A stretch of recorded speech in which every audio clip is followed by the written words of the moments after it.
Hi అండి, నేను మీ Rekha. Welcome back to Rekha's kitchen. ఈరోజు ఈజీ ప్రాసెస్లో టేస్టీగా బ్రెడ్తో రస్మలై ఎలా చేసుకుందామో చూద్దాం. మనం రస్మలై అనగానే నార్మల్గా మిల్క్ కానీ మిల్క్ పౌడర్ కానీ యూజ్ చేసి రస్మలై చేస్తూ ఉంటాం కదా. బ్రెడ్ మరియు పాలతో మనము ఇప్పుడు రస్మలై ఎలా చేసుకుందామో చూద్దాం.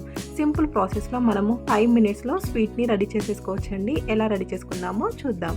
ముందుగా ఒక ప్యాన్ తీసుకొని వాటిలోకి 2 టీ స్పూన్స్ కస్టర్డ్ పౌడర్ని వేసుకోవాలండి. నేను మ్యాంగో కస్టర్డ్ పౌడర్ని తీసుకుంటున్నాను.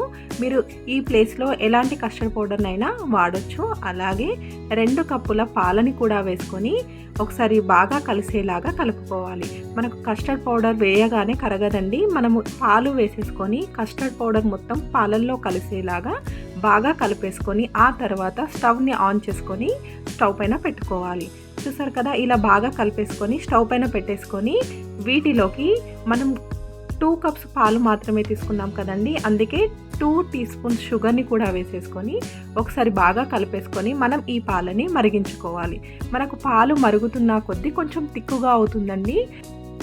వీటిలోకి 1/2 టీ స్పూన్ ఇలాచీ పౌడర్ కూడా వేసుకొని పాలు తిక్కుగా అయ్యే వరకు మరిగించుకోవాలి. పాలని అస్సలు అడగంటనియొద్దండి. మధ్య మధ్యలో కలుపుతూ ఈ విధంగా తిక్కుగా అయిన తర్వాత మనం స్టవ్ ఆఫ్ చేసుకొని ఈ పాలని కంప్లీట్గా చల్లార్చుకోవాలి. పాలు చల్లగైన తర్వాతే మనం బ్రెడ్ పైన వేసుకొని రస్మలైని చేసుకోవాలండి. వేడిగా ఉన్నప్పుడు చేయకూడదు.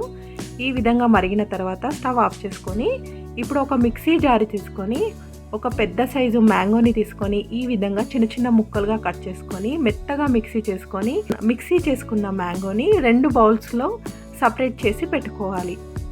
మనం ఇంతకుముందు మరిగించుకున్న కస్టర్డ్ పాలని ఇప్పుడు ఒక బౌల్లో వేసుకొని చల్లార్చుకోవాలి. పాలు చల్లారిన తర్వాత మనం వీటిలోకి సన్నగా కట్ చేసిన డ్రై ఫ్రూట్స్ని వేసుకోవాలండి. 2 టీ స్పూన్స్ డ్రై ఫ్రూట్స్ని వేసేసుకొని అలాగే మనం ఇంతకుముందు మిక్సీ చేసి పెట్టుకున్న మ్యాంగోని కూడా ఒక బౌల్ వేసేసుకొని కస్టర్డ్ పాలల్లో కలిసేలాగా బాగా కలుపుకోవాలి. ఈ విధంగా బాగా కలిపేసుకొని మనం ఈ కస్టర్డ్ పాలని పక్కన పెట్టేసుకొని ఇప్పుడు బ్రెడ్ని ఎలా రెడీ చేసుకుందామో చూద్దాం.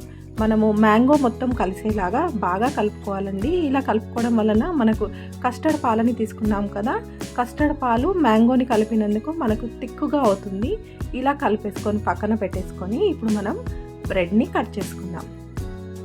ఇలా బ్రెడ్ స్లైసెస్ని తీసేసుకొని రౌండ్ షేప్లో కట్ చేసుకోవాలండి. ఇలా కప్తో కానీ గ్లాస్తో కానీ మనం ఈ విధంగా రౌండ్గా కట్ చేసుకుంటే మనకు రస్మలై కరెక్ట్గా వస్తుంది. ఈ విధంగా మిగతా బ్రెడ్ని మొత్తం కట్ చేసుకోవాలి. మీరు ఎంత క్వాంటిటీ చేయాలనుకుంటున్నారో అన్ని బ్రెడ్స్ని ముందే కట్ చేసి పెట్టుకోవాలండి.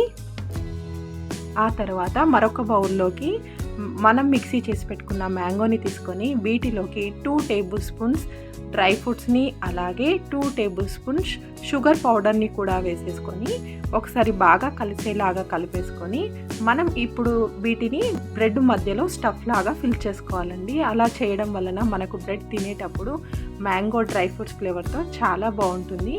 ముందుగా ఒక పీస్ బ్రెడ్ని తీసేసుకొని 2 టీ స్పూన్స్ మ్యాంగోని కూడా వేసేసుకొని స్ప్రెడ్ చేసుకోవాలి. ఇలా స్ప్రెడ్ చేసేసుకొని మరొక బ్రెడ్ని పైనుండి పెట్టేసుకోవాలి.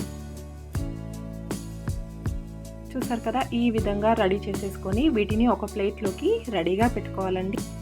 సేమ్ ఇదే విధంగా మిగతా బ్రెడ్కి కూడా అలాగే చేసేసుకొని మనం ఇలా చేయడం వలన మనకు మ్యాంగో తినేటప్పుడు వాటి ఫ్లేవర్ చాలా బాగుంటుంది. ఈ విధంగా చేసేసుకొని మనం ప్లేట్లో రెడీగా పెట్టుకొని చల్లార్చుకున్న కస్టర్డ్ మిల్క్ని ఈ బ్రెడ్ పైన వేసేసుకుంటే మనకు టేస్టీగా ఉండే బ్రెడ్ రస్మలై రెడీ అయిపోతుందండి. చూసారు కదా, ఈ విధంగా అన్నీ ఫిల్ చేసుకొని ఒక ప్లేట్లోకి పెట్టేసుకొని మనం రెడీ చేసి పెట్టుకున్న మ్యాంగో కస్టర్డ్ని ఇప్పుడు ఈ బ్రెడ్ పైన ఒక్కొక్క స్పూన్గా మెల్లగా వేసుకుంటూ గార్నిష్ చేసుకోవాలి. అలాగే సన్నగా కట్ చేసిన డ్రై ఫ్రూట్స్ని కూడా మధ్యలో పెట్టుకోవాలి. మీరు డ్రై ఫ్రూట్స్ని ఏ డ్రై ఫ్రూట్స్ అయినా వాడుకోవచ్చండి. నేను కాజు, బాదం, పిస్తాని వాడుతున్నాను. అలాగే 1/2 టీ స్పూన్ మ్యాంగో జ్యూస్ని కూడా మధ్యలో కొంచెంగా వేసుకోవాలి. వీటితో పాటుగా చిన్నగా కట్ చేసిన మ్యాంగో పీసెస్ని కూడా పెట్టేసుకొని గార్నిష్ చేసుకోవాలండి. మీరు వీటితో పాటుగా మీకు ఏ ఫ్రూట్స్ కావాలంటే ఆ ఫ్రూట్స్తో గార్నిష్ చేసుకోవచ్చండి. నేను దానిమ్మ గింజలని కొన్నిగా పెట్టుకుంటున్నాను. ఈ విధంగా ఫ్రూట్స్ని పెట్టేసుకుంటే మనకు టేస్టీగా ఉండే బ్రెడ్ రస్మలై రెడీ అయిపోతుందండి. చూసారు కదండి, సింపుల్ ప్రాసెస్లో టేస్టీగా మనం బ్రెడ్ రస్మలైని రెడీ చేసేసుకోవచ్చు. కేవలం బ్రెడ్తో మనం ఈజీగా టేస్టీగా ఉండే బ్రెడ్ రస్మలైని రెడీ చేసేసుకోవచ్చు. మనకు ఈ బ్రెడ్ రస్మలై నోట్లో వేసుకుంటే కరిగిపోయేలాగా ఉంటుందండి. సింపుల్ ప్రాసెస్లో 5 మినిట్స్లో రెడీ చేసేసుకోవచ్చు. మీరు ట్రై చేయండి. ఈ వీడియో కనుక మీకు నచ్చితే లైక్ చేయండి, అలాగే షేర్ చేయండి. మరికొన్ని కొత్త రెసిపీస్ కోసం రేఖాస్ కిచెన్ని సబ్స్క్రైబ్ చేసుకోండి. Thank you for watching.